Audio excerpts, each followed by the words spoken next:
Greetings, my beloved black brothers and sisters. This is your national spokesman for the Black Panther Party Power Movement. This is a grassroots organization which was founded on September 9th, 2007 by Honorable National Chairman Greg Gibson. The Black Panther Party Power Movement was founded on the principles and teachings of the original Black Panther Party and its 10-point program, which was founded on October 15, 1966 by Huey P. Newton and Bobby Seale. We also follow the principles and teachings of Dr. Claude Anderson in his theory of powernomics, which is the theory of how the urban communities need to control the resources and the politics of their own communities. All power to the people. Peace. I just wanted to start this little segment off of the Juneteenth this past weekend. I didn't really make some of the events, but one event I did make was the Freedom Weekend in Omaha they had, which was honoring our fallen soldiers, Mondo and Ed.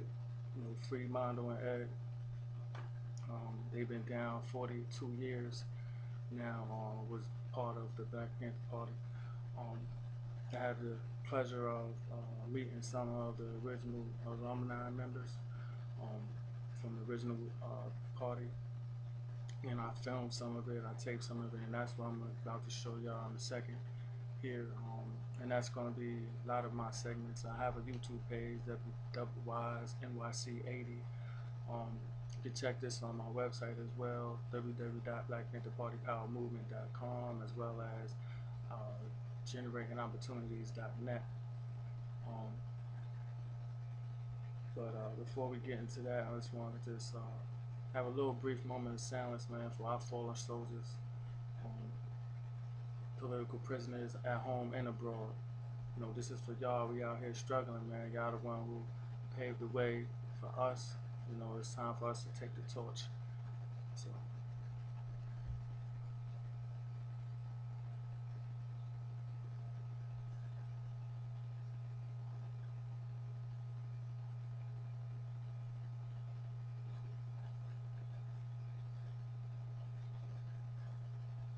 More power to the people, y'all.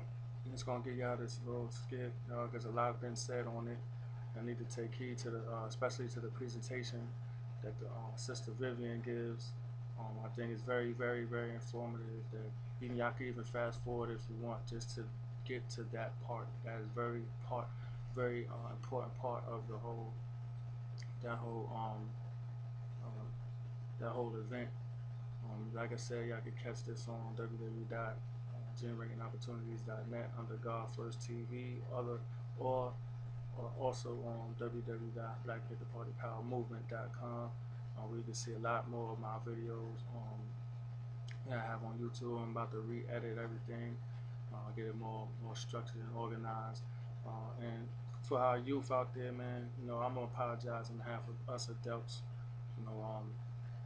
We haven't really, showed y'all the way, man. We try to teach you we teach you what to think, and instead of just guiding you and let you bump your head a little bit in yourself. But now it's getting a little bit outrageous, you know what I'm saying? So we have to step it up and show y'all what this really is about, what's really going on. We kind of forget, what's actually happening, what war that we in. Sometimes we get so lost and brainwashed that we forget we in the war. We are fighting. Yes, we are in the war, y'all. Just in case you didn't know. Ask Trayvon, ask Andre Wright, Andrew Wright, ask Sean Bell, Oscar Grant. That's casualties. Those are the casualties of this war. We're gonna have to be out here fighting. You're gonna see more videos of me out in the political arena talking to senators. Getting busy in the community, man. That's what it's about. So we gotta keep that focus on that. So that's what these segments are gonna be about. Just giving you a little brief wisdom, here and there. You know what I'm saying? I just hope people enjoy it. Really, not really enjoy it, but take heed to this message that I'm trying to give out here. Like I said, free Mondo and Ed. Salute to the soldiers, to all the fallen soldiers. More power to the people. Check out these videos. And we speak our lives into existence. And the fact that New York City, Jericho, the Jericho movement for amnesty and recognition of U.S. held political prisoners and prisoners of war is about speaking into existence that there are black, white, Puerto Rican, American Indian, New African freedom fighters who are very much alive today, but have been held in dungeons of federal and state prisons for 30 and 40 years. Why? Because they dared to struggle and they dared to win, to fight against tyranny, enslavement, Jim Crow, apartheid, police terror, the miseducation of black and brown children, homelessness, hunger, all of those issues of oppression that affect poor and working class black, brown, and white people. There are people who are in prison today who have been rendered invisible by the U.S. government for standing up to fight for all of the human rights that people have. And so while we know that the U.S. doesn't recognize the existence of U.S. held political prisoners and prisoners of war, it is very important that we, the people, recognize their existence, and that every opportunity that we get to speak someplace in front of however many people we get to speak in front of, that we make real that the struggle continues, that we make real that it didn't stop with Harriet Tubman, it didn't stop with Nat Turner, it didn't stop with Sojourner Truth, it didn't stop with Malcolm X. We have people who are in prison today. You have two, which we were fortunate enough to go and visit today, Ed Poindexter and Mondo Ilonga, who I've been communicating with for years as a part of the Jericho movement, but this today was the first time that I ever had the blessing of meeting them. And I think that it is so important. Has anybody in here ever visited Mondo or Ed? There's people in the room that you know about them, all right? So I think that when we meet our prisoners of war, it changes what you think you know about the United States government. It changes what we think we know about freedom. We think that we're free because we can walk around with limited mobility, because we can come and go. People equate freedom with material things. But the Black Panther Party and the Black Liberation Army said it wasn't about material things, it was about basic human rights. And if you have a child, if you went to public schools after 1966, if you ever ate free breakfast or lunch in school after 1966, that is the legacy of the Black Panther Party. If you ever went to a free health clinic, that is the legacy of the Black Panther Party. If you are black or African American, as they call us, and which is now sickle cell anemia testing is a routine part of health care. Every child, every black child that is born, it is automatically tested for sickle cell anemia. That is a legacy of the Black Panther Party, because that was not being done. If you've ever gotten groceries from a food pantry, that is a legacy of the Black Panther Party. If you've ever gotten all of the social programs that people think the government created, those social programs are the legacy of Mondo Ilonga, Ed Poindexter, Abdul Majid, Matulu Shakur, my husband Sekou Odinga, Sundiata Akoli. So many, I know there are 19 members of the Black Panther Party who are in prison today. And they represent 800 years of collective, unjust political imprisonment. 19 members of the Black Panther Party have done collectively 800 years. We have Jaleel Muntakim, who was 19 years old when he was arrested as a member of the Black Panther Party, Black Liberation Army. He is now 60 years old. He has been in prison since he was 19 years old. We have Sundiata Acoli, who is 75 years old, who was arrested on May 2nd, 1979, who has been in prison, 73, who has been in prison since 1972. And so when we talk about what does it mean to have our leaders and our loved ones in prison, all we got to do is look around at what is happening in our communities. Look at what's happening in our school system. Well, their school system that we send our children to, because those are not our school systems. Nothing about this system is ours except for our will to be free. Our fight for self-determination. That's the only thing that is ours. We go to them for everything. And so when the Black Panther Party was founded in 1966, it was about black people's right to self-defense and self-determination, about educating our children about this decadent society and who we are as African people. Because when you know who you are, people can't tell you who you are. So right now, I work with young people. And young people get mad at young people for behaving in the dysfunctional, self-hatred, nihilistic ways that they behave. But they behave that way because they live in a racist system that teaches them that they are inferior. They live in a racist system that tells them the only thing they can be is a basketball player or a rap star. They live in a racist system that tells them that their sense of identity is tied to the clothes that they wear. And so I'm here to say to you that when we talk about what does it mean to have a loved one or our leaders in prison, that's what it means. Because when they take the leaders, the people who care, the people who fight for justice away from the community, then we have madness. Because then there's a void because people don't know that this exists. People don't know that there were people who stood up to this rotten system and said, this is not going to happen. You are not going to murder black men, women, and children with impunity. Right now in this country, every 26 hours, a black man, woman, or child is murdered someplace on the streets of the United States, and they get away with it. The Black Panther Party and the Black Liberation Army said, that ain't going to happen no more.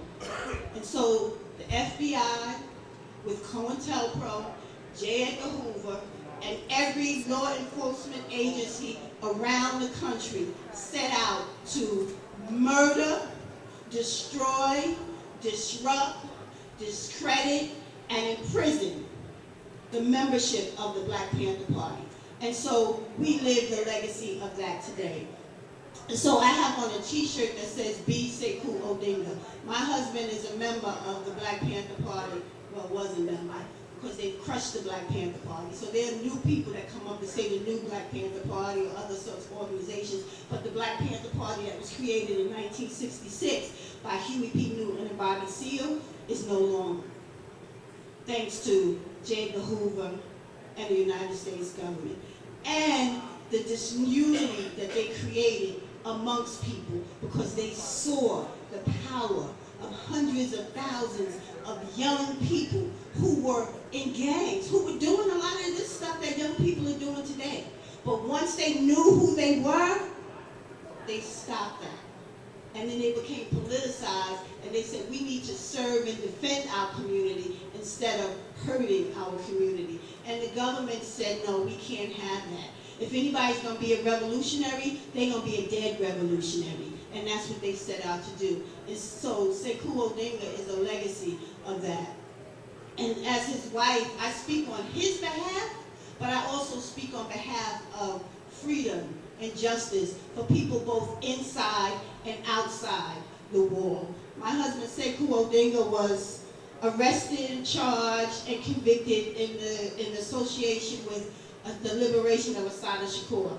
People know who Assata Shakur is, right? She's the former member of the Black Panther Party, living in exile in Cuba. She's been there since 1979. About 2 years ago, the U.S. government called her a terrorist. and put a $2 million reward on her head. The same thing they did to Harriet Tubman in 1860. In 1860, or no, excuse me, 1840, they put a $40,000 reward on Harriet Tubman's head. They put a $2 million reward on Assata Shakur's head. We got to make those two things synonymous with each other. We got to help people to understand that we cannot talk about Harriet Tubman and not talk about Assata Shakur. We cannot talk about Malcolm. We cannot talk about Nat Turner. We cannot talk about Denmark Vesey. We cannot talk about Marcus Garvey. We cannot talk about any of those people without talking about the living freedom fighters that we have in prison, who this state, and when I mean the state, I mean the United States. The United States is intent on murdering them behind the wall, because we have already lost people behind the wall who have died by medical neglect, by years and years of torture. And so I'm honored to be here, because I think that every opportunity, there are young people in the room, and if we don't teach our young people the history of Black liberation that started from 1619. Black liberation started with the first kidnapping.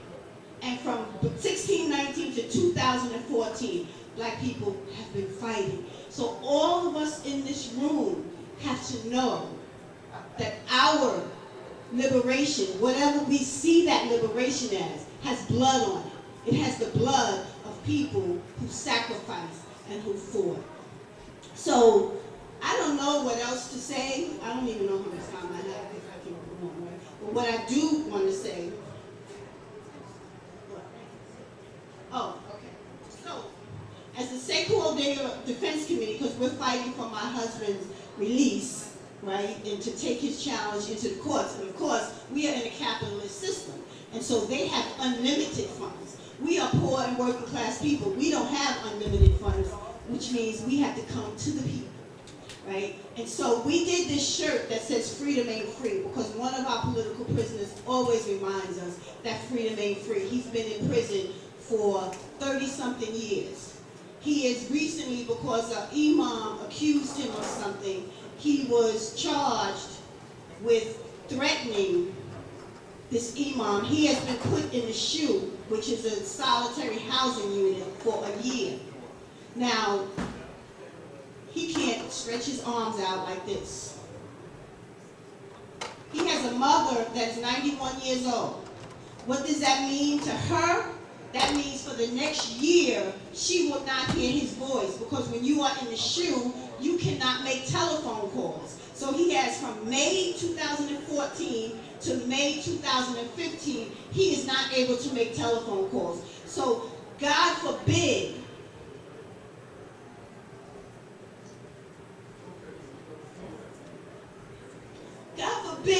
that his mother should cross over, and she's 91 years old, and we know that when someone is 91, every day that they are on this side is a blessing. Now, how we gonna go and tell Majid, brother, we sorry to tell you, I mean, he knows about life and death, he's a Muslim, but he's also human, and so is his mother.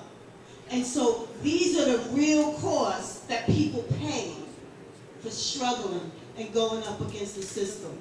So we did this shirt that says freedom ain't free, and it says just ask the Black Panther Party, Black Liberation Army, political prisoners and prisoners of war.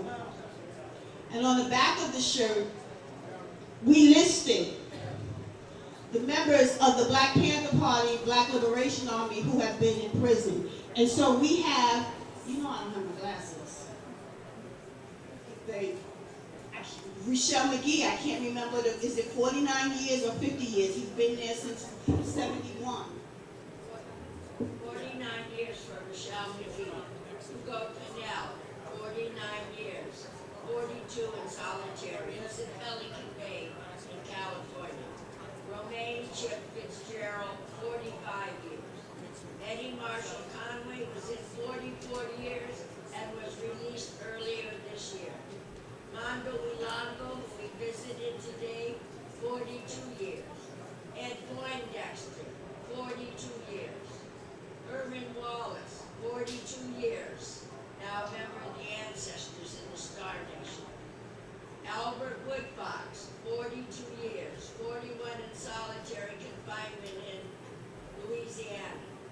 Jaleel Montague, 41 years.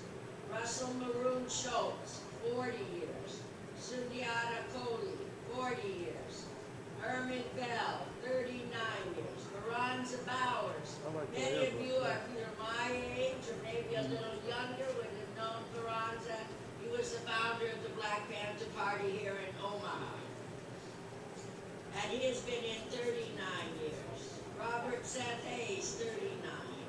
Mohammed Koti, 34. Mohammed Koti is 86. Right, 86 years old, and was just denied parole because the parole board in New York City said he was a danger to the community. This man is legally blind, is on dialysis, and has to be transported in a wheelchair. He is legally considered by the state to be non-refundable to us and to our community. Sekou Odinga, 31 years, 19 in solitary. Umi Abdul Jamal, 31 years, 30 on death row. Teddy Jahi, 31, 30 years. Teddy Jah became an ancestor in the year 2000. Abdul Majid, 30 years. Albert Noah Washington, a member of the Ancestors, 29 years. Geronimo G. Joggin Pratt, 27 years. He was released in 97. He became an ancestor in 2011. Bashir Hamid, 26 years. He became our ancestor in 2008. Matulu Shakur, 26 years. Daruba Ben Wahad, 19 years. He was released in 1990. Jamil Alameen, also known as A-Trap Brown, 12 years, all in solitary confinement. Kamau Siddiqui, 10 years. Quasi Balagoon, he was 5 years. He's an ancestor in 1986.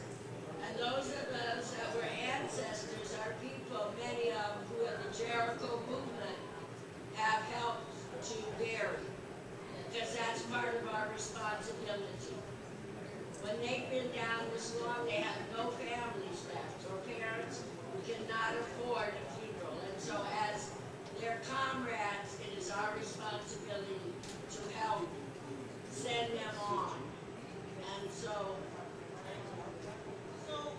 we do this t-shirt so people realize that freedom ain't free. Whatever you have, whatever I have, whatever I'm able to accomplish in my life, and I have accomplished things. I've gone to graduate school, I have children, grown children, I have grandchildren, I've traveled the world, but I know that what I have is owed to people who carried on what our ancestors carried on from those slave ships. And these are the people that are paying the price every day for the things that many of us take for granted. So we do this work on behalf of Jericho movement for amnesty and recognition of U.S. held political prisoners and prisoners of war, because we know that as kidnapped Africans, we came here as political prisoners. We didn't come here on our own. We came here because we were the capital of a capitalist, imperialist, colonial system that said that you have no human rights that we are bound to respect. You have no dignity that we are bound to respect. So the only time black people have been respected is when they have stood up to say, you are not going to kill us with impunity. You are not going to mistreat our women. You are not going to murder our children. We are not going to co-sign hunger and poverty and homelessness.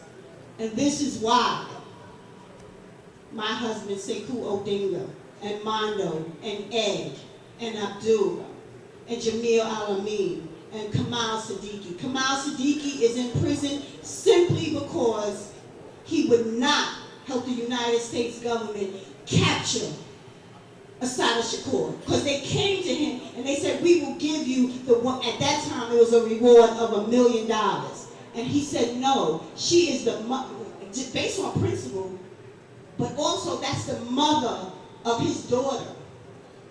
And they told him, if you don't help us to capture her, we're going to make sure that you spend the rest of your life in prison. And they charged him and convicted him with a 30-year-old crime that 30 years previously they had to drop all the charges for lack of evidence. But 30-something years later, they charged and convicted him of that same crime that they could not go to trial with.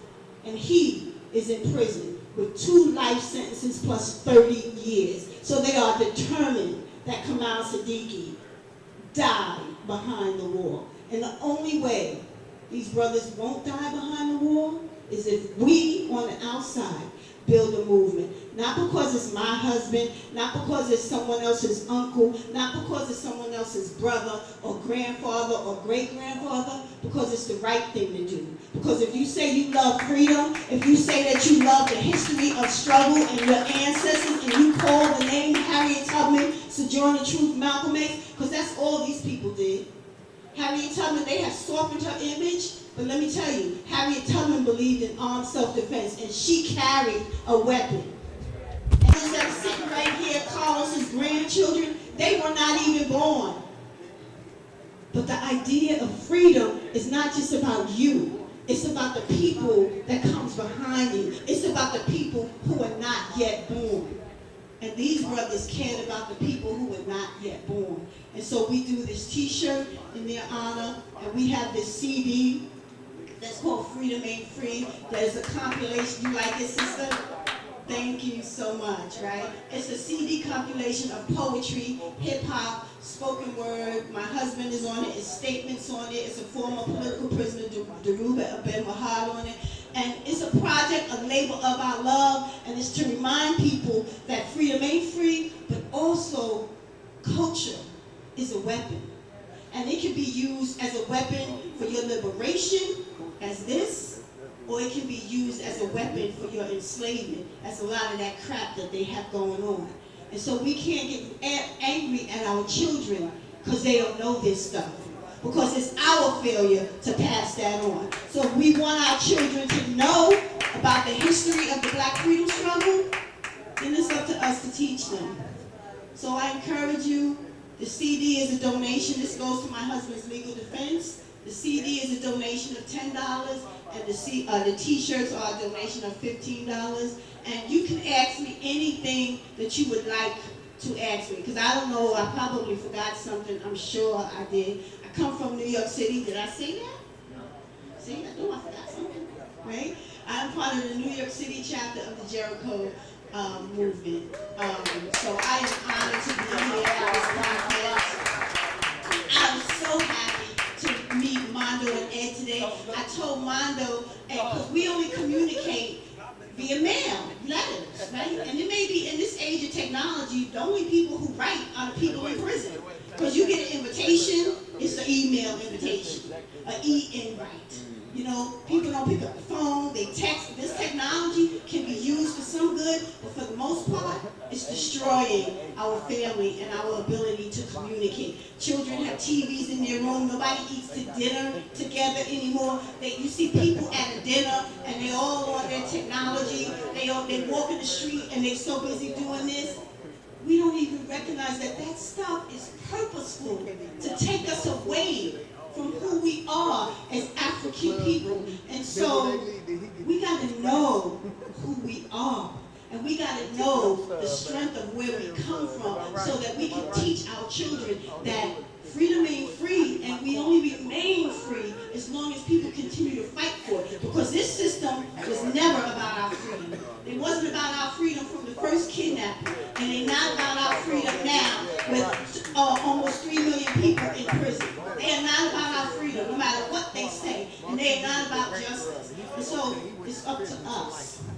It's up to us who know to pass it on. So please, ask me questions. I have literature. Get the CD. Visit our website. Please, we need us. We are the ones that we're waiting for. We are the ones that we're waiting for.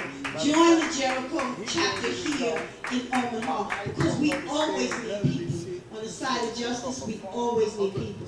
And sometimes not all the time it's a lot of work, but I tell you, it's a beautiful struggle. Because the people that I came here with, the people who work with us, with this movement to free and to build awareness of our prisoners, our freedom fighters, our captured freedom fighters, those are the people that become your family.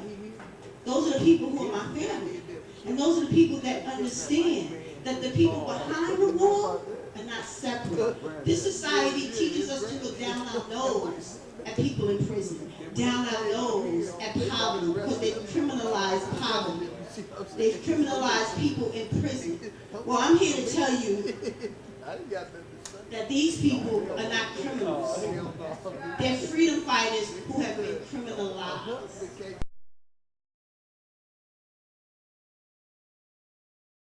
Value yourself.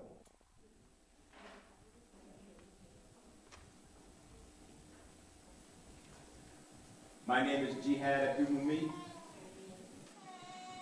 I am the chairperson for the National Jericho Movement,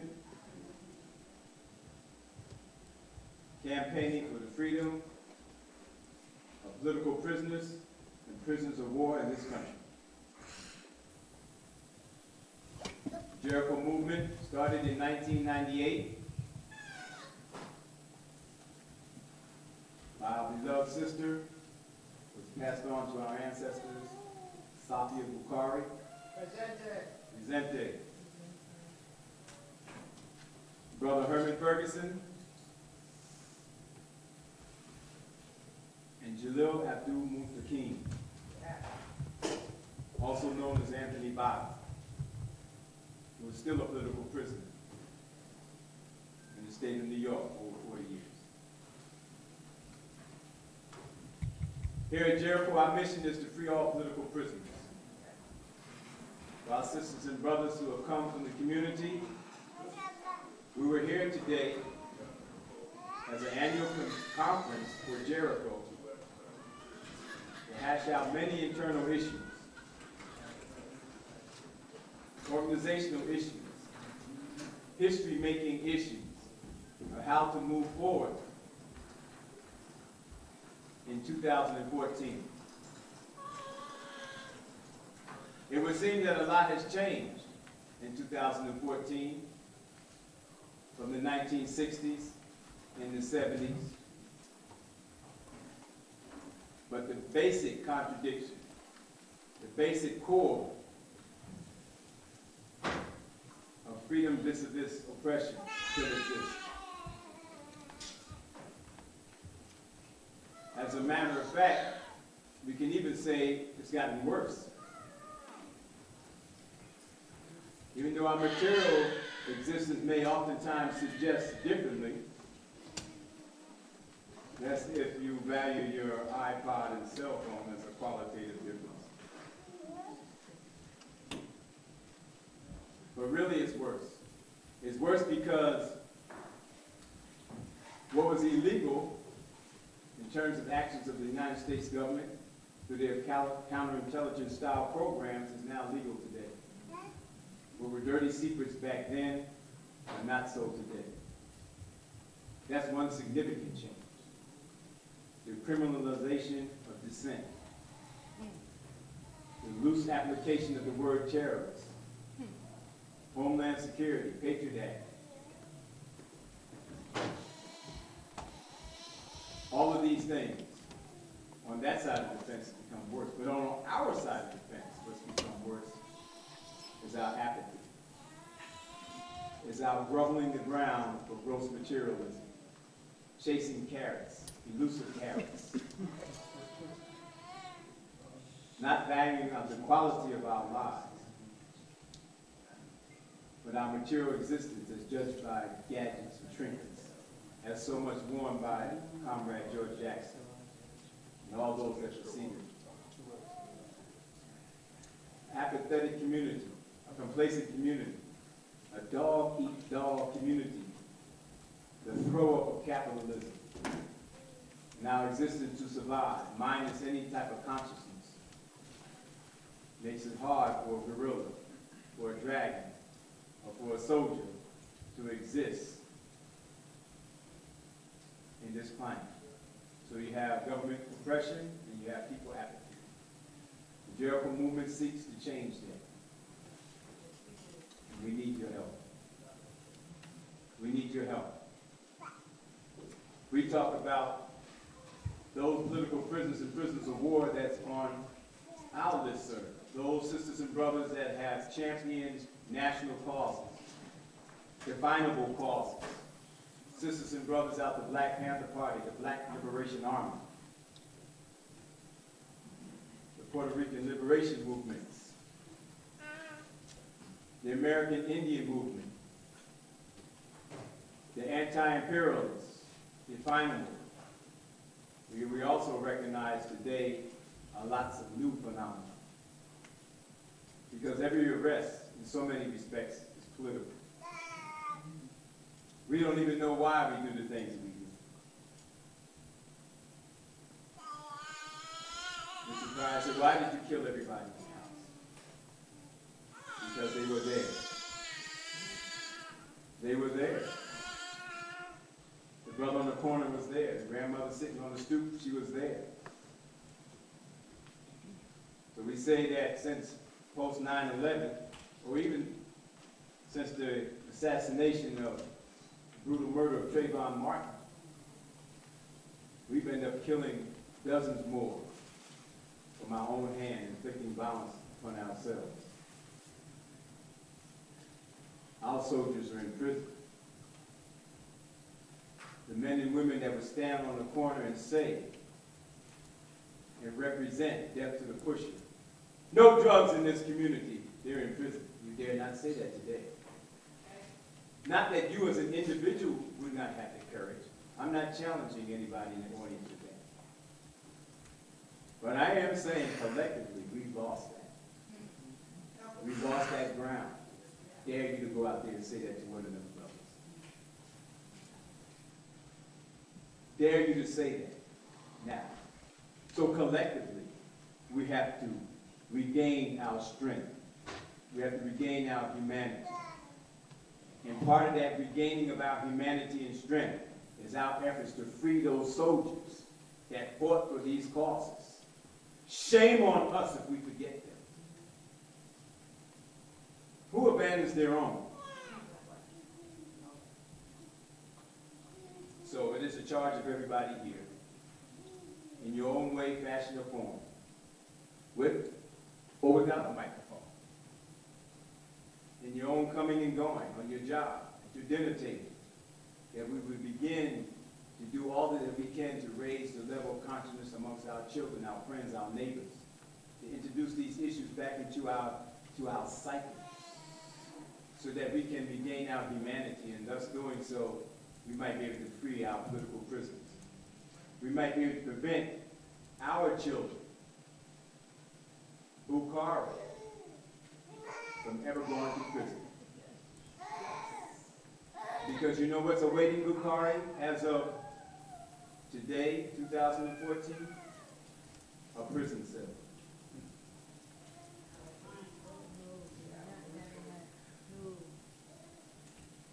For a nigger bullet. Police bullet or a nigger bullet? A bullet of ignorance. Victim of white racism, or victim of black ignorance. We cannot make excuses for ourselves. We can no longer blame it on the rain, blame it on the man, blame it on colonialism. My God, so many books have been written on colonialism. Come on. You understand. And if you don't, you know that killing somebody is wrong. But you need an ideology to show you that that's not correct. You need an ideology to show that killing somebody indiscriminately and wantonly is not correct. We need, oh my God. So that's Jericho. We present ourselves to you. We have some fine presentations tonight. We have a nice display on the wall from our comrade brother BJ from the West Coast, formerly also a member of the original Black Panther Party, wherever he is floating around in here. And he has an absolutely wonderful, what BJ has done, he has maintained the historical link, lest you and I, forget, lest we forget. And it's easy to forget when things are selectively not taught. We thank you, Brother BJ. We thank you for representing and upholding and keeping that link.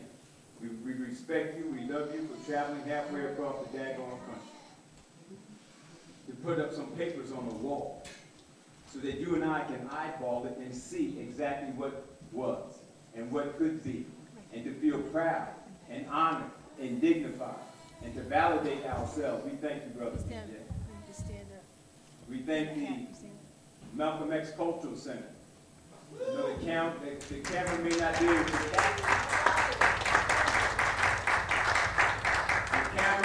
able to capture this sacred ground that we are standing on right now, where our black shining prince, Al-Hajj Malik El-Shabazz, also known as Malcolm X, was born.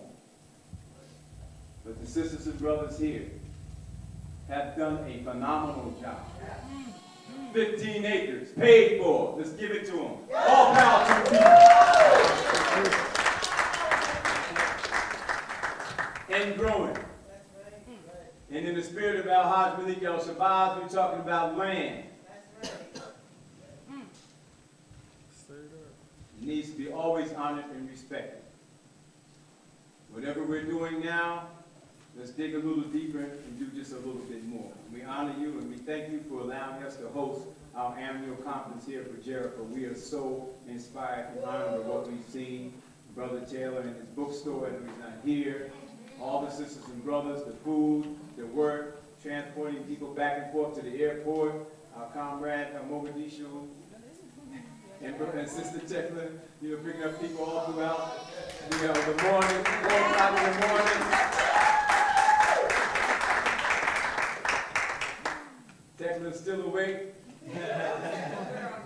We have somebody analyzing the coffee she was drinking now. Don't tolerate none of that stem. We're going to find out what's going on. But what I think is going on is that motivation and drive, you know, for freedom, for her humanity, a sense of humanity and purpose. And we respect that. I see Brother Taylor walking. Okay, before I introduce by technology anyway, a very beautiful sister, Dr. Vivian Salch Hanna, in Rhode Island. We're going to teleport her in over the ethers here. Before I do that, with the sister, beautiful sister, that has a presentation,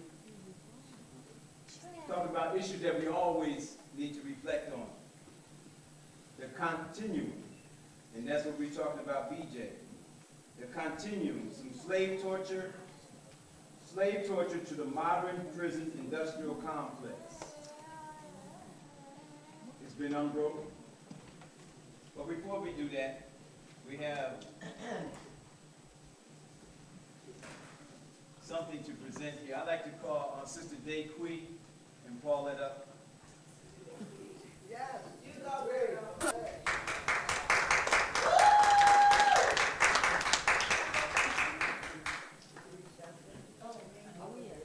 Ashanti, you listening, and Vivian?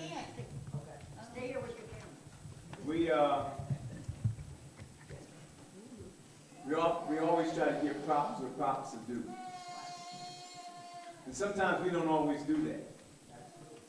You know, movement people. Sometimes we get off into this notion that to say thank you, this is what I do, this is what we do. No, thank you. Thank you. Universal 2 words. Thank you for all that you do, for all that we do. So this year we are starting the Jericho's annual Human Rights Award, and we want to build upon that. And though all of us in our own ways are very, very, very much deserving, but we look at the landscape of work done, hours spent, tears shed, sacrifices made. And this first year, we're going to present this award, and our 2 illustrious sisters here are going to present that to this very noteworthy individuals. We would like Ann Lamb to please come forward. Benediction. Mogadishu said he would be great.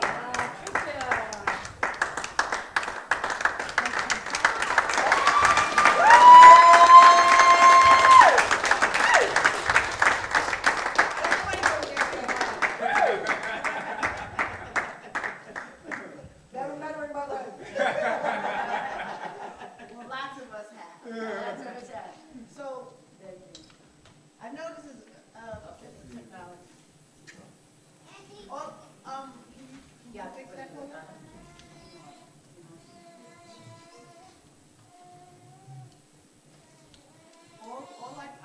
I'm going to read to you, what Baba Herman Ferguson and Mama Yalua Ferguson, have written on your behalf. And all I can say is if more people had known, we would never get out of here, because people on the inside would be writing, because the people on the inside know the work that you do. And like Jihad says, the sacrifices that you make, the being up at 4 o'clock in the morning doing the work, and just, when they say tireless, sacrificing, hardworking, there are not enough adjectives to describe your commitment to the people behind the wall. And if we had people who had just a little bit more, just a little bit of what you have, we'd have a movement rebuilt, because everybody would be doing some level of work around.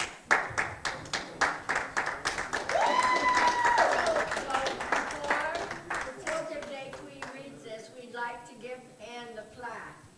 And it says Jericho's first annual Human Rights Award Presented to Ann Lamb for her outstanding work in defense of political prisoners and POWs in the Jericho movement and and the the international community. 2004.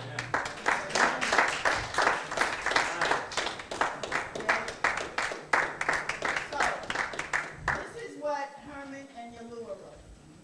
It starts out with the quote, "It is imperative that people and organizations involved with advocating human rights, community development, and educating and organizing around social and political issues and addressing various aspects of the prison industrial complex, vis-a-vis mass incarceration, special housing units, solitary confinement, etc., understand the need to support all campaigns to free political prisoners," end quote.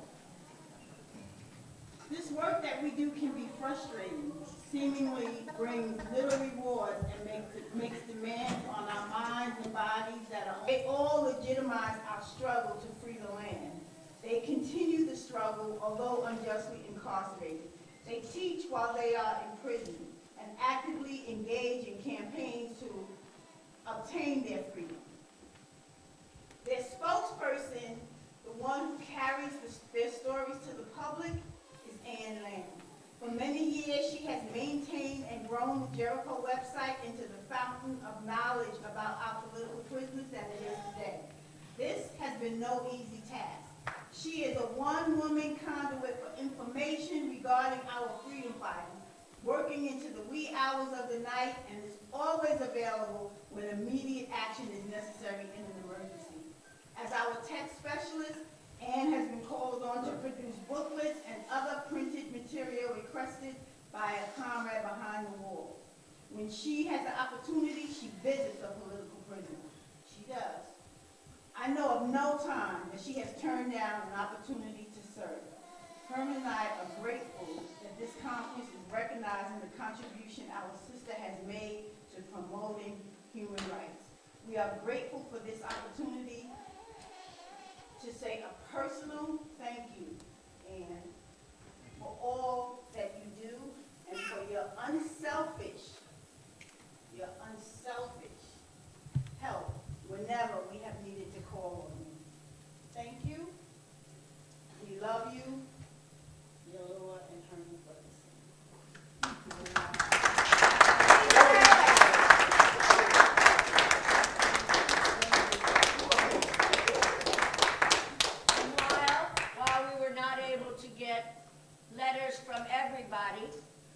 comrade Jaleel in Attica wrote this letter to me on May 27th. For Ann Lamb, I am honored to have the opportunity to tribute Ann Lamb for her dedication and determination in the support of U.S. political prisoners. Ann's history of engaging in struggle from the time she was in Nicaragua supporting the Sandinistas to her strengthening our struggle for amnesty of U.S. political prisoners. I am extremely grateful for her assistance in maintenance of my website and assisting my various projects, lending her thoughts, providing critical opinions concerning my often wild ideas. That's true. As difficult it is to represent New York City, Jericho, Ann has solidly established herself despite the many contradictions found in New York City's progressive communities. This alone deserves recognition and a tribute of tenacity and audaciousness. So, I would like to give my utmost thanks and appreciation to Ann Lamb. She is most deserving of this tribute. Let's give her our love and support. Revolutionary love and unity, Jaleel Montague. Because he was doing work for the community and empowering the community. And as you know, she had already mentioned, we're worse off now than we were back then. So we need to get our brothers and sisters out here with us because the community needs them. All right? The community needs them. They know how to educate. They know how to teach. They're doing it where they are. They work with the youth where they are so that those youth, when they go out, will come back. All right? Yep. So, you know, we need them here with us. And that's what I'm all about. And it's not about us, it's all about them. Thank you.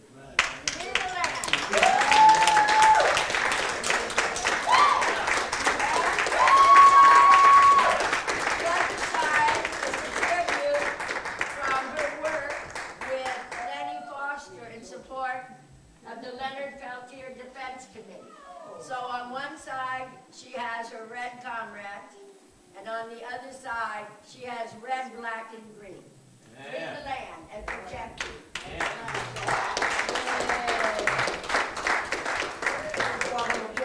Who's gonna free the land? We're gonna free the land. Who's gonna free the land? We're gonna free the land.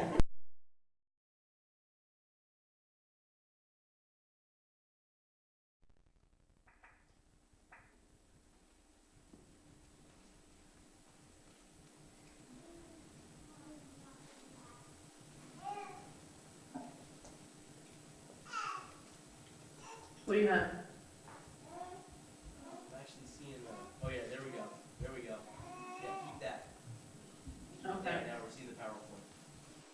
I'll stay close while you're doing this. Cool. Okay, you're ready to go. I'm ready to go. Yeah. All right. Hello, Jericho. Hello. How y'all doing? Okay. Good.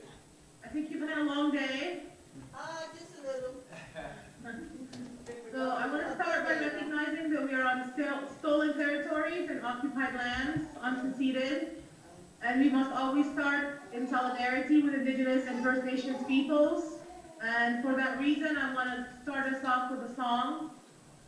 Give you guys a moment to reflect on that history because we are a product of what happened then and the struggles that we confront today, including those struggles, the freedom of political prisoners and prisoners of war.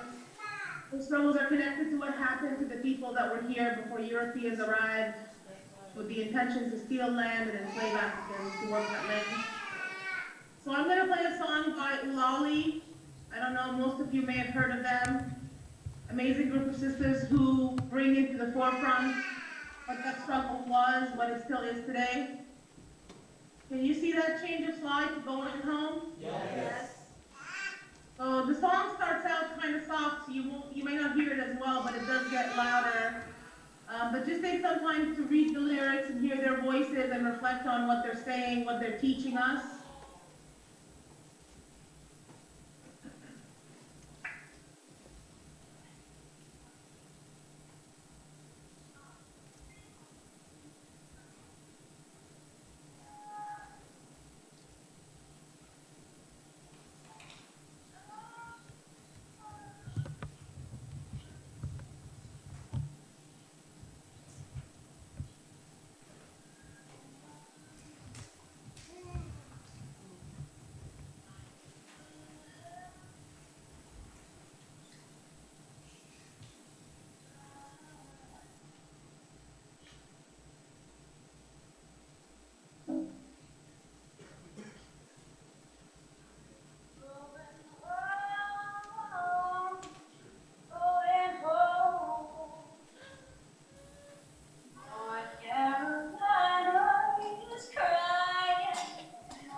because it makes me think about how the place we are at today is shaped by where it all started.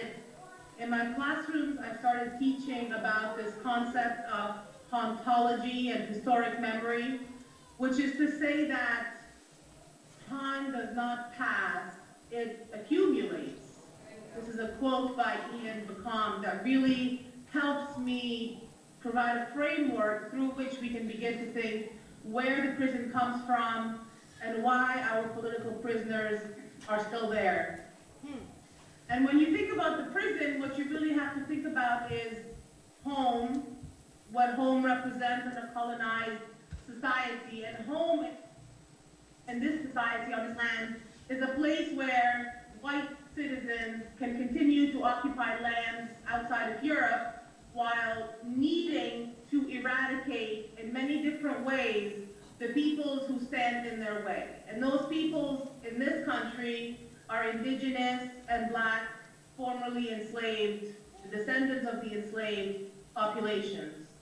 So when we think about home, we have to think about boundaries and borders and spaces. And when we start to think about what this country looks like now, we would have to see past the state boundaries to find the shadows of indigenous lands, societies, and civilizations. And so when you look at this map, I'm sure we've all seen versions of this map, you can see the broken down conditions in which we live, the larger sort of prison cell structures of the nation, and how they overshadow and imprison the already existing societies beneath them. When you think about the prison, you want to think about it as a microcosm of the larger conditions in which we live. I always take what I do back to Africa, and when I studied the history of Europe and its relations to Africa, I came across this really important moment, which was a conference called the Berlin Conference, which took place from 1884 to 1885. This is a photograph from that conference. And it was a time when the Europeans sat down to try and figure out how they were going to avoid what we eventually came to call the First World War. Now, it's my opinion that the First World colonization and slavery. Because if you think about slavery and colonization, you would understand that it was a military happening in Palestine. You can see here what Palestine looked like before 1948. And over the years, you can see how much of Palestine has been handed over to European Jews who are now settling our lands and colonizing our peoples. When they talk about Gaza and the West Bank, they're talking about less than 20% of our land returned to us. And when you look within Gaza and the West Bank, for example, West Bank looks like this. So not only are these state-defined boundaries confining Palestinians beyond Palestine, but they've created all these checkpoints. Each of these points that you see here is a checkpoint. And West Bank and Gaza, now with the walls being built around them, function like open-air prisons. So what I want to talk, this is just kind of an introduction, but what I want to talk about today is the specific technology of confinement that comes along with these boundaries, these borders. And I want to start with a story because I want to make it clear that this war has not happened without resistance. We have always resisted colonization. Had we not resisted, had our people not fought back in any way that they could, we would not be here today having this conversation. So when I lived in West Africa, in Nigeria for 2 years. I worked with prisoners in Nigeria, Ghana, the Gambia, and at some point prisoners in Egypt. But as I was traveling along the West African coast, I came across a town called Janvier. And Janvier in French means the collectivity of those who found peace at last. And Janvier is a beautiful place, not only because it's in West Africa, which is a beautiful place, but because it is the site of historic resistance. As European colonists and slave owners and slave traders started to invade more and more of West Africa, a group of people escaped to the shores of this lake in Benin Republic. And when they were discovered, some of them escaped to an island in the middle of this lake. And slowly they began to struggle because the resources of the island could not sustain the people who were living there. So one day, a single person rowed out to the middle of the lake and built a house on stilts. And he started to fish, and he was surviving, and as that was happening, and as people witnessed his survival, they began to do the same, and eventually Janvier became a town built on stilts in the middle of this lake. When I got there in 2001, it had a population of about 25,000. And it looked something like this up close. This was a school with a yard, people's homes. Janvier wasn't discovered until the French flew over the lake in the early 1900s and spotted it in the middle of the lake. So what we have here is a community of Africans who were able to live alongside the very violent wars of enslavement and colonization, and to do so while hiding in plain sight. I mean, clearly the folks from Janvier were in touch with what was happening on the mainland, but there had been a long process of communication whereby Africans on the mainland protected the secret society of Janvier. Once they were discovered by the French, racist capitalism set in, and slowly but surely Janvier has become, even in the years since I've been there, a site for touristic attractions. So the last time I checked online to see what was happening with Janvier, I found that they had built a hotel called Hotel German, which they called a holiday resort. And when you read the online critiques of this, many tourists were complaining that the people of Janvier were not friendly to tourists, were demanding money from them, and that this was overall, though a beautiful environment, a hostile place for tourists to be. And I think we can all understand that this is the continued resistance of the people of Janvier against the attempted colonization of their community.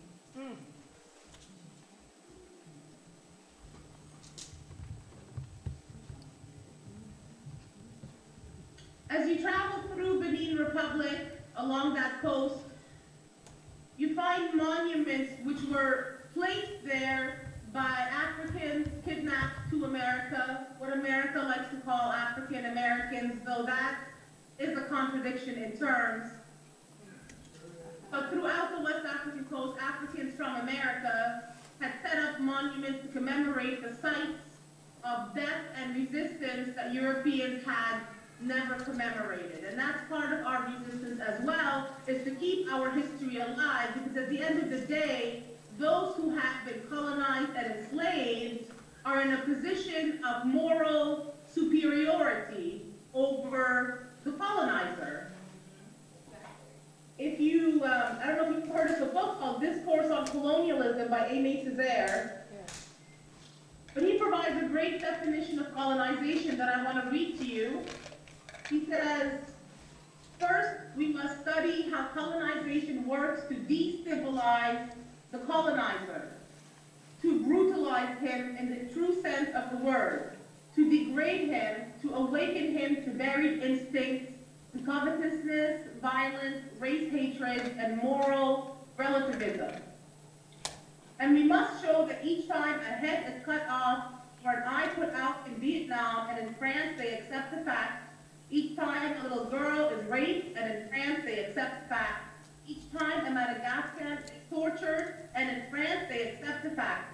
Civilization acquires another dead weight. Universal repression takes place.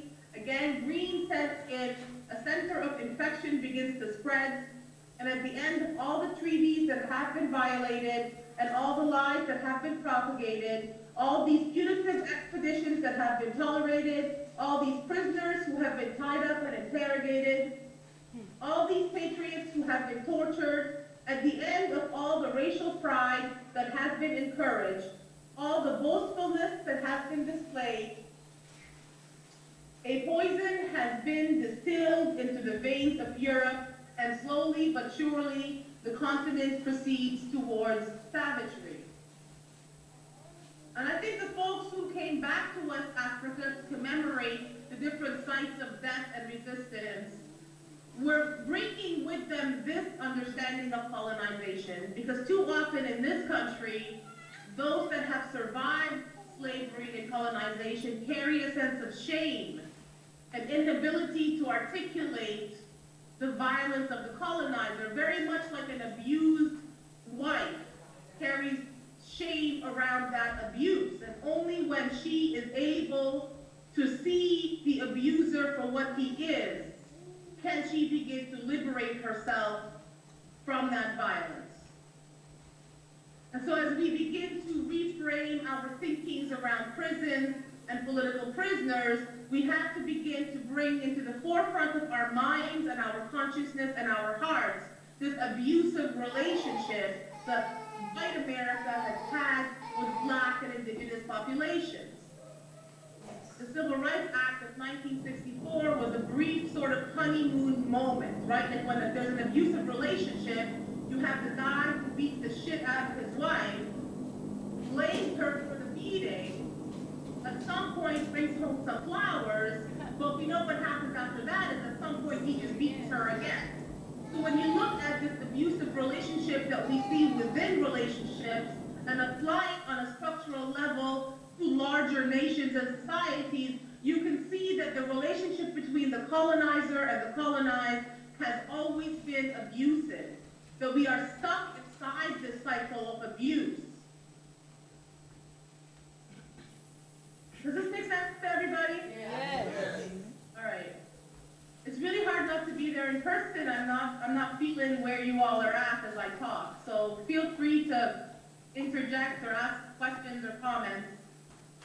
So I want to come back to this picture, and this picture is the site of an auction block in Ouida.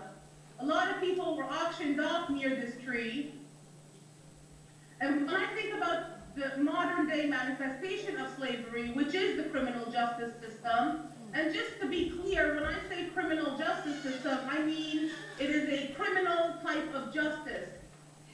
It is a criminal justice system. It is not the justice system, it is the criminal justice system. Yes. So when I think about the criminal justice system and its ancestor, the systems of enslavement and colonization, I think of the auction block as the ancestor to what they now call plea bargaining. Yeah.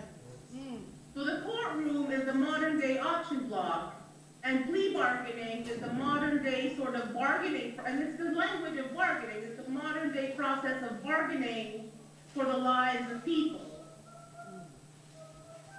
Near this auction block was a tree referred to by many as the prayer tree, because many Africans prayed around this tree. It was the last place they were in West Africa before they were taken down the road of slaves and put on ships, transported into dungeons, and then taken involuntarily, kidnapped, you might want to say arrested, and taken across the ocean. So this was a very special place that had not been commemorated. So in the 70s, Africans who had grown up in the United States went back and put up this monument to commemorate that this was the prayer tree. The prayer tree sits at the start of the road to slaves. And so this was a road that millions walked upon as they headed towards the water. And at the end of the road, when I turned around to look back, it was a very heavy moment, realizing that many had seen this very view, and it was their last view of home. The story goes that as people prayed around the prayer tree, they would pray that their bodies could forget Africa so that they could bear being torn away from it, but that upon death their souls would remember that tree, and they would be able to come back to rest at home in peace.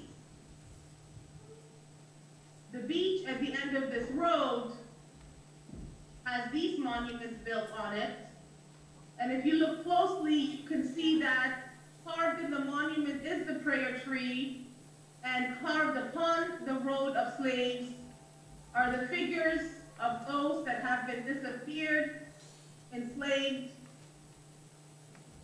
murdered along the way. There are also figures of families together, united once, obviously torn apart through slavery. And again, as we think about the criminal justice system, we must understand that it does the same thing, which is to tear families apart and keep them from each other. Also along this road were many unmarked graves. So there was this monument erected upon a mass grave. And if you look closely, you can see back here, this is the road of slaves covered in bloodshed. This is enslavement in life, and sadly for the colonized and the enslaved, freedom, right here, this figure broken out of chains, freedom came only in death.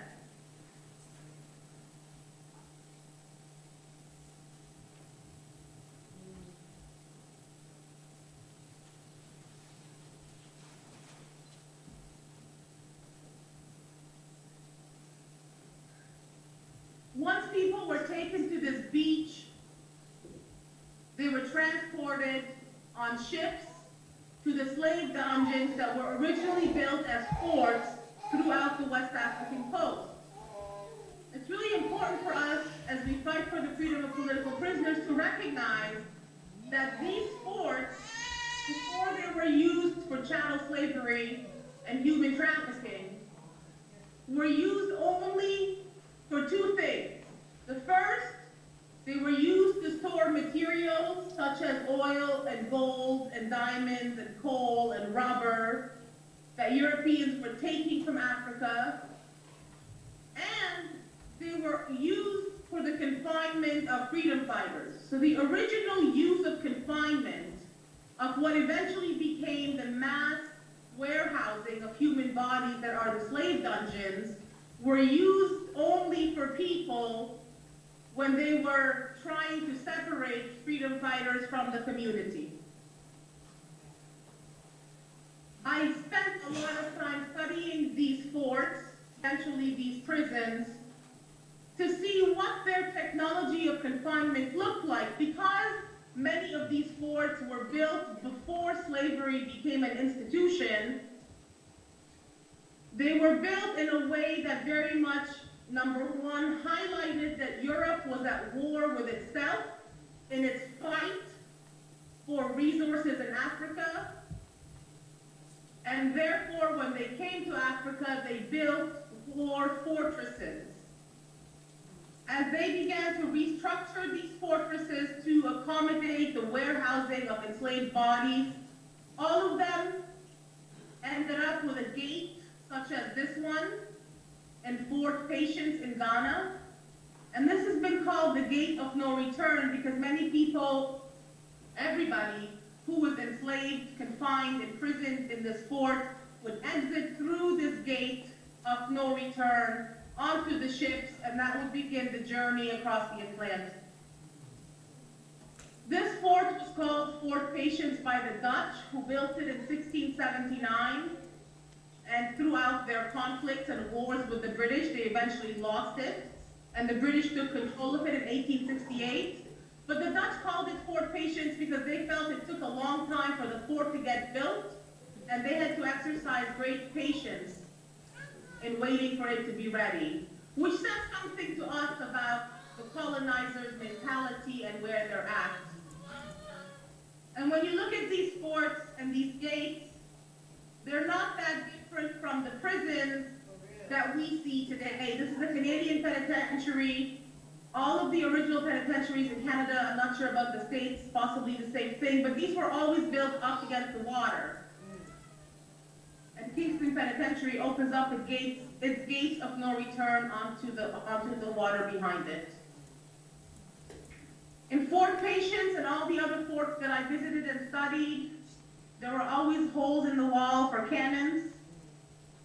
And these cannons always faced towards the water, because originally Europeans were most concerned about fighting off other European ships that were going to try to come to land to take African resources. So all the cannonballs used to face out towards the water for a long time.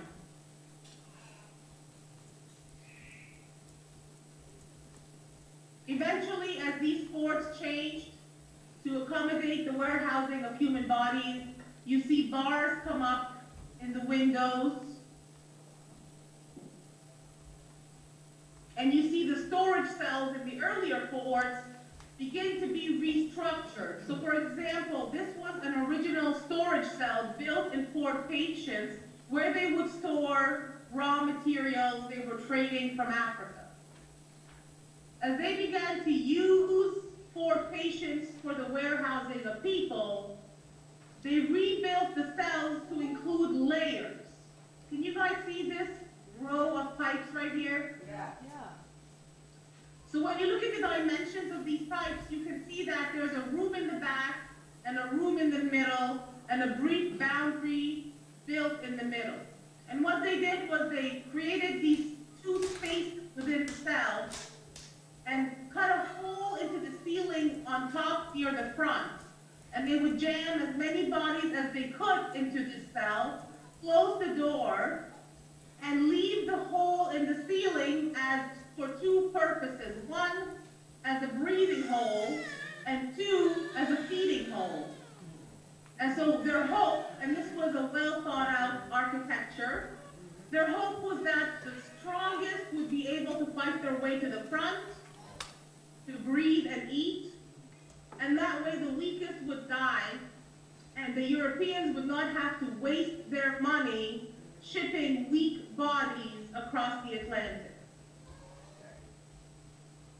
Along with these cells came the beginning of what we now call solitary confinement, what they called the punishment cell.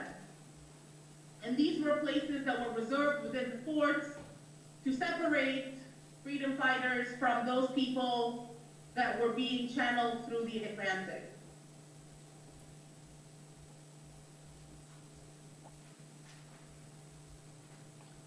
As you move further down the coast, the dungeons get bigger and bigger. This is Fort Amsterdam in Ghana. It was built by the British in 1638, and then it was taken over by the Dutch in 1665. And Fort Amsterdam was really striking to me because it very much represented the original penitentiaries that you see built throughout the Western Hemisphere and Europe. This is a picture of Eastern State Penitentiary, built in 1829. And when you go on the website of this place that is now a tourist attraction, this is what they say about the prison. So in their own words, right, in the words of white supremacist historians, here is how the prison is presented. Quote, "In the ambitious age of reform following the American Revolution, the new nation aspired to change profoundly its public institutions and to set an example for the world in social development.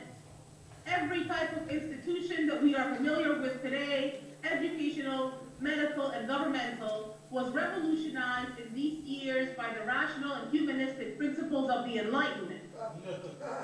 All the radical innovations born in this era, American democracy was, of course, the most influential.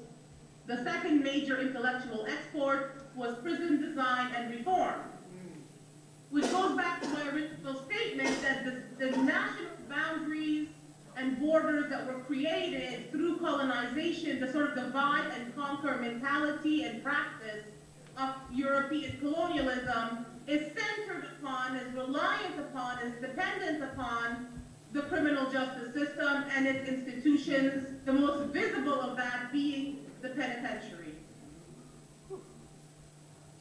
So Fort Amsterdam in Ghana very much foreshadows the Eastern State Penitentiary and the architecture of confinement that happens here. So in Fort Amsterdam, you have the cannonball still facing the water. This is one of the dungeons. So what you see below this boundary, can you guys see my mouse on the screen? Yes. So below, this is ground level.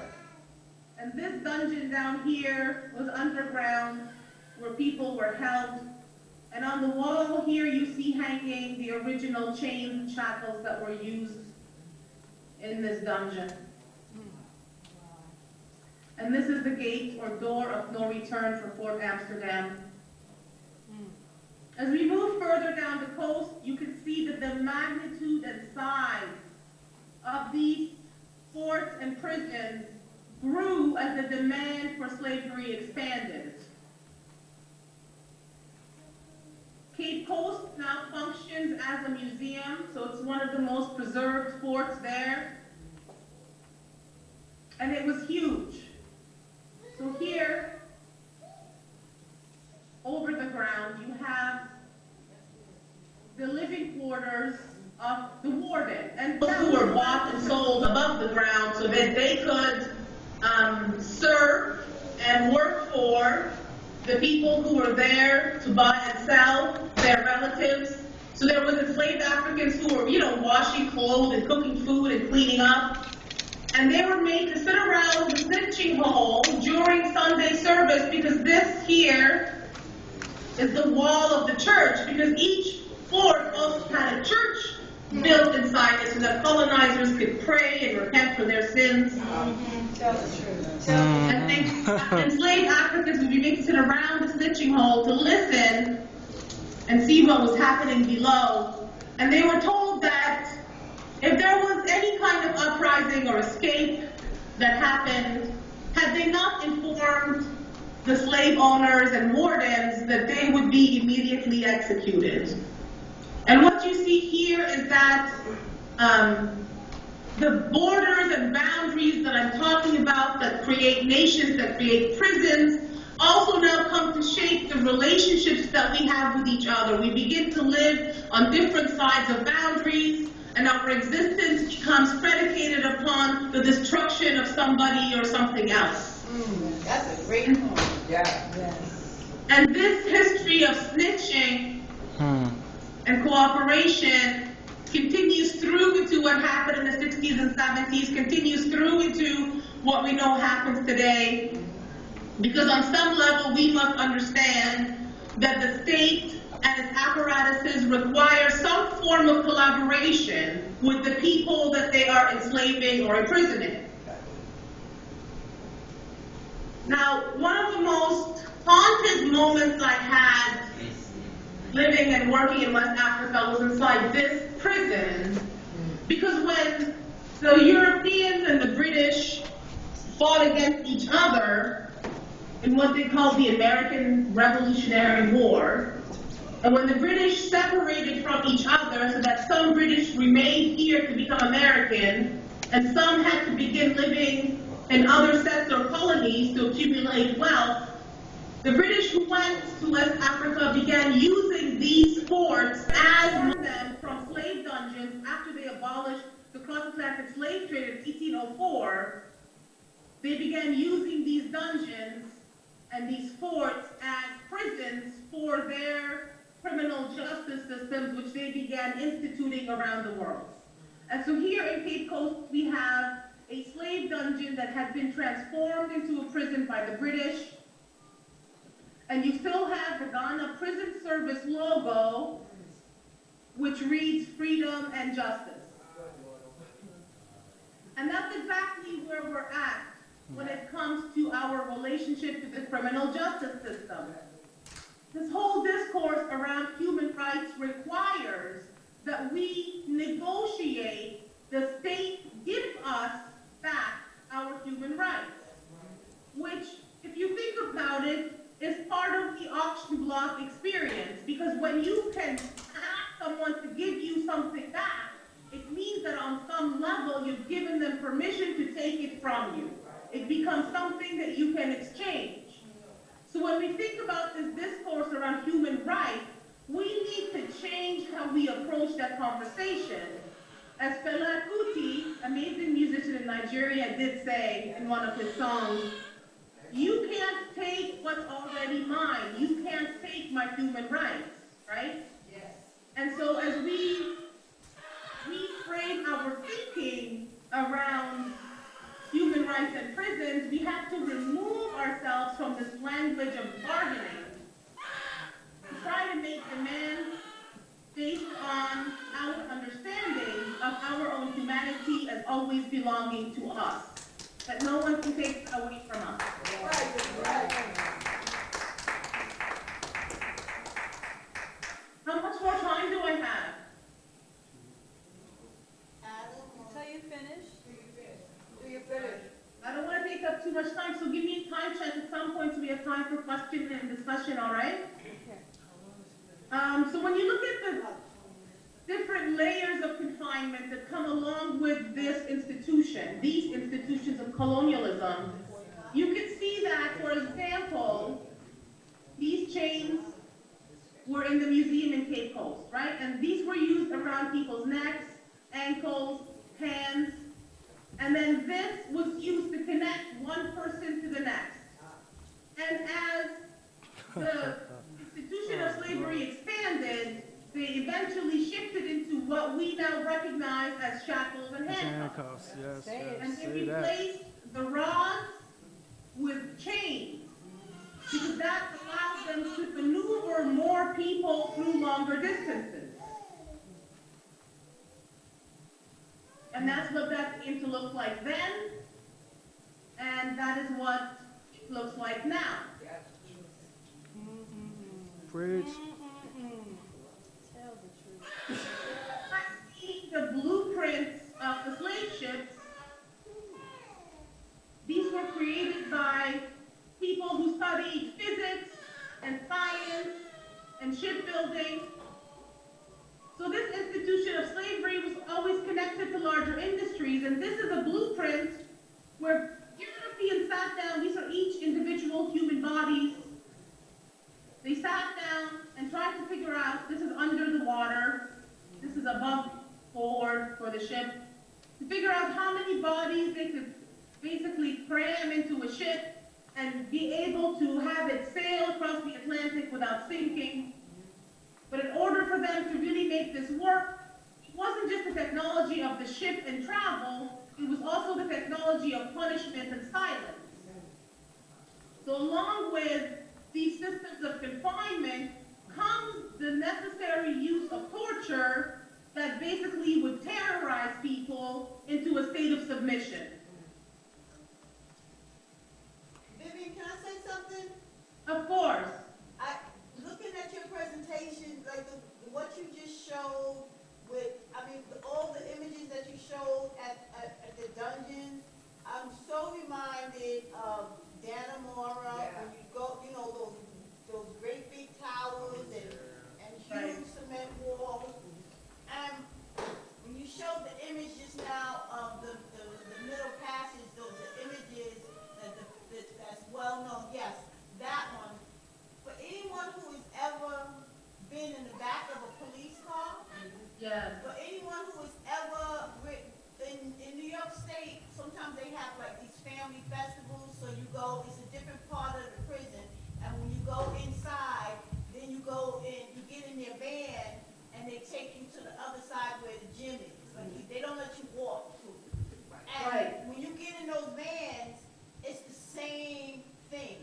Like Right. there's no space for you to sit there like a human being. Like so when I looked at that image that you're showing right there, that's immediately what I thought about, with the back of a police car Wow. and those prison vans. Right. I And had then never thought about that, so thank you for sharing that. yeah. So for people who have never been in the back of a police car, or have never visited anyone in prison and had to get on those police vans, it's real important that they know that that image right there is exactly what we endure. Yes. Right. And we're only enduring that for the few minutes that it takes to get to the other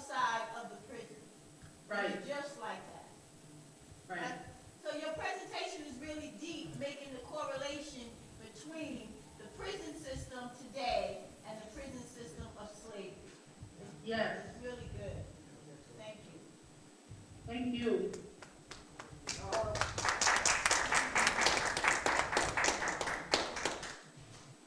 Now, sister, you had a few more slides. I wanted to see that one you were coming upon next. I hope you don't skip it. Yeah. I can't hear you. I didn't want you to skip that slide. You had one on comparing it. Yeah, that one. The next one. Yeah, don't skip that one.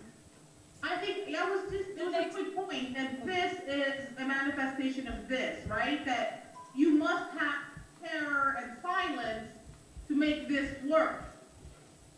So it was just a quick correlation. It wasn't anything beyond that. But also tying it to how people are tortured throughout the process of interrogation. That torture and the physical confinement and physical punishment of enslaved and colonized bodies is central to the process of instituting criminal justice. When you look at the police baton, you can see that it originated in what they call the CAT. And so here I have experts from the National Maritime Museum's own description of the CAT, and then the police website's own description of the police baton. So if you start here, you can see that the CAT was described as an instrument used to move people around decks. I insert on slave ships because I don't know why else you would need an instrument to move people around decks. They're not talking about the Titanic, right? So the CAT was used to move people around the decks on slave ships, and then back into their own language, to stow them below decks and to punish them for infractions. The 9 knotted tails were designed to lacerate flesh and maximize pain. And when you look at the sort of modern day transformation of the CAT into the police baton, the very language they use to describe it makes it inevitably the same instrument. They say, first of all, the police baton is one of the oldest pieces of police equipment that is still widely used today in most countries. Police officers mainly use their batons to control and disperse non-compliant people, particularly in large crowds, which arise after popular sporting events. Police batons are also effective for defending against people who are unarmed yet still aggressive, as well as breaking down doors and windows to help trap victims where danger is imminent. So when you look past kind of modern day justification and language of the police, you can see that the CAT and what was done on the ships transformed into the police baton in the modern day manifestation of slavery. I'm going to end all of this with a story of an uprising, because that's something that we have to always highlight. We can't just talk about what's happened to us and our people on European terms, because everything I've talked about so far, except for Janvier, really. Janvier is Black history, right? Slavery and slave ships and batons, this is all white history. Because history is defined by the people who practice it. So when we talk about slavery, we are talking about European history. We're talking about what white people have done, what institutions they've created, what they built, how they acted, who they killed. So most of this really has been a lesson in white history. And as we study the criminal justice system today, we are studying white supremacy and the modern day manifestation of that violence. So kind of shifting back into a Black history understanding of how people have fought back and survived, I want to take us to Elmina, Sister which is one Vivian, of the largest forts in Ghana. Sister Vivian, this is going to be after Yeah. this jihad, so I'm going to, this has to be the wrap-up point so we can have a Q&A. Okay. Okay. You want me to skip over the uprising story? No. I want you to say whatever you're going to say, but it has to be kind of like a wrap-up point so we can, we have other Okay. So this is Elmina. It's huge. It was built in 1482 by the Portuguese. And Elmina became the site of one of the largest uprisings in the history of slavery along the West Coast. This is the church built in the middle of the fort. And at some point, if people were able to organize and resist and have an uprising, and they were able to not only kill anyone in their way, but they were able to liberate everyone that was enslaved at the time of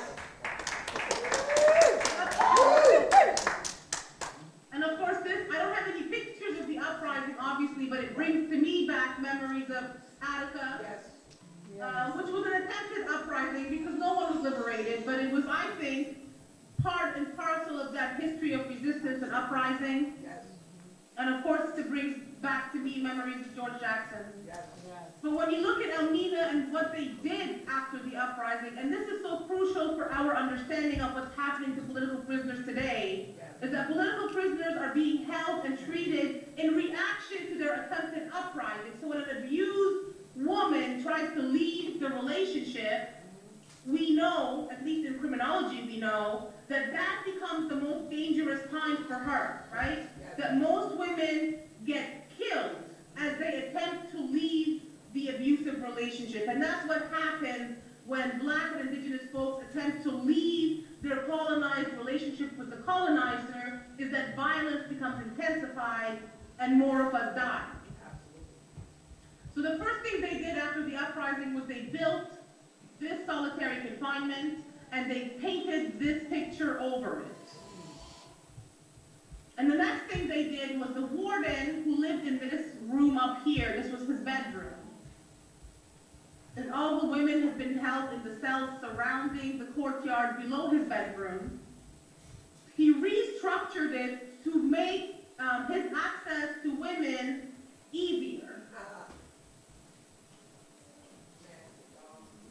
They built a well. His balcony is up here. They built a well, and they put down, see the chain, the ball and chain? Yeah.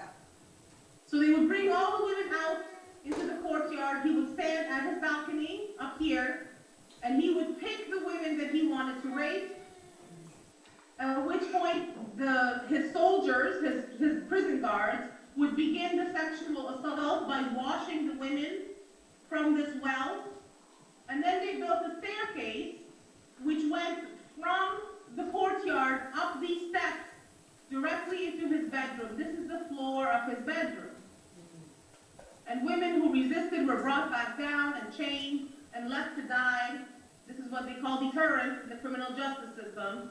Left to die so other women knew that if they were chosen next, they would have to submit to the sexual violence. And through this process, for the first time ever, the cannons, which used to face the water, now faced the surrounding community.